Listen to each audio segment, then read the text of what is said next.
अगर कोई बंदा कोई चीज़ खाता है और उसके 2 घंटे या घंटे तक कोई चीज़ नहीं खाता तो उसका मैदा सही काम करता है, लिहाजा उसको फिर सर दर्द, चक्कर, घबराहट या दिल के अमराज नहीं होते। जो बंदा इधर कोई चीज़ खाई, थोड़ी देर बाद फिर कुछ खा लिया, थोड़ी देर बाद कुछ खा लिया, उससे क्या होता है कि मसलन हम कोई चीज़ दोहरी में डालते हैं, ठीक है, उसको पीसना शुरू करते हैं, वो पीसना शुरू हो गई, बारीक होना शुरू हो गई, फिर हम कोई मोटी चीज़ पकड़ के और डाल दें और फिर पीसना शुरू करें तो क्या होगा, पहले वाली जो पीसी हुई है वो भी पीसना कम हो जाएगी और जो नहीं डाली है उससे क्या होगा, उससे मोटी जो है वो भी कम पीसेगी, क्योंकि दोनों क्या हो गई हैं, मिक्स हो गई हैं। नतीजतन क्या होगा, हमें ज्यादा रगड़ा लगाना पड़ेगा और ज्यादा जो है बारीकी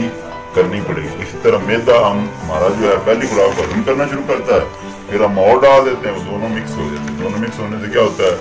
जो पहली हजम हो रही होती है वो भी रुक जाती होती है और जो नहीं हम डालते हैं, खा लेते हैं, वो उसका भी जो बारीक होने का, जो पिसने का टाइम है वो क्या हो जाता है, स्लो हो जाता है, जिस वजह से वो मैदे में वैसे ही पड़ी रहती है। तो गैस, सर दर्द, आँखों का भारी होना, सुस्ती, जिस्म में जो है चर्बी का पैदा होना और